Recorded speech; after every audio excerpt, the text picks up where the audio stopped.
My name is Alyssa Magnuson, and I spent the last 2 months up at Mount Irenaeus as a mountain companion. I moved in the beginning of August, and this Thursday, October 3rd, is my last day. And I was just going to spend a couple minutes telling you about my time and what it means to be a mountain companion and what it meant for me. For me, being a mountain companion meant joining another community. It taught me how to coexist with people who are so different than yourself. Coming in as a fresh college graduate from St. Bonaventure, I was familiar with the community, but we had highly different social demands. Being a 21-year-old female, I kept a minimum of 3 pairs of shoes at the front door, which is probably a little different than what they're used to up here.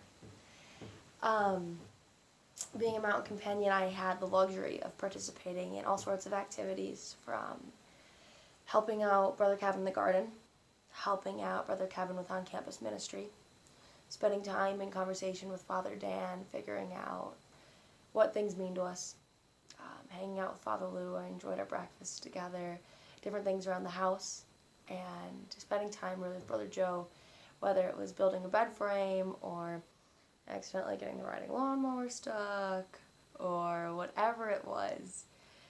There is a baseline of physical things, tasks accomplished here, but more than that, being a mountain companion was learning about community from the Franciscan perspective, because being a college student, you're involved in a dorm room community. Being a Bonaventure alumni, you're part of the Bonaventure community forever. Preparing to join the Army, I'm part of a greater community there. But community being Franciscan is different, and it's so wonderful, and it's so magical, and I'm so grateful. I got to learn about it firsthand and experience firsthand what it means to be a Franciscan in community with other Franciscans, to take that out and off the mountain, where it's harder to be a Franciscan in this world. Those are some of the big things I did in the last 2 months as a mountain companion. Some of the little things included enjoying community meals almost every night with my brothers and whoever might join us, and asking them if aliens are real, and if they're real, do they also go to heaven?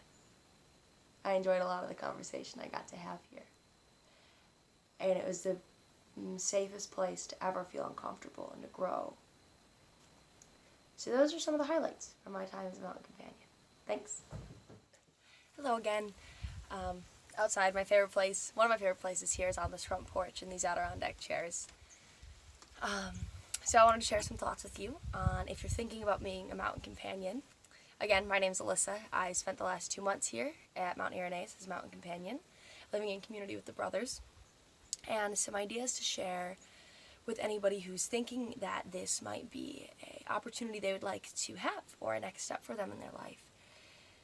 I guess some words of wisdom as a soon-to-be former companion would be, don't be afraid to take initiative.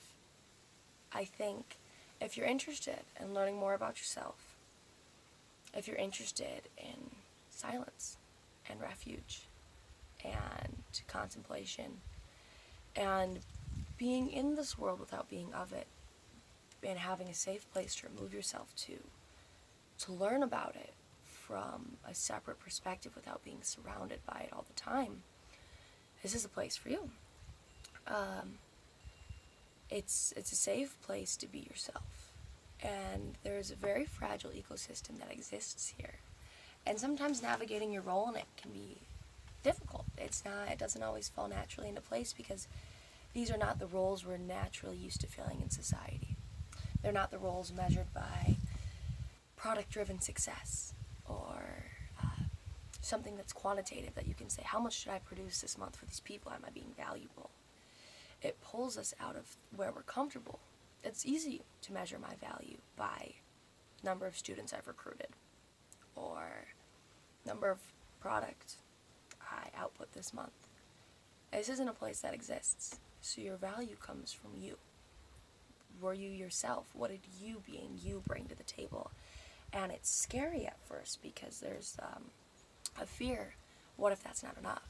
What if what I have to bring to the table isn't what anybody wants to eat? And what I learned here is that whatever you have to bring to the table is always more than enough. Finding it and believing it yourself is the hardest part.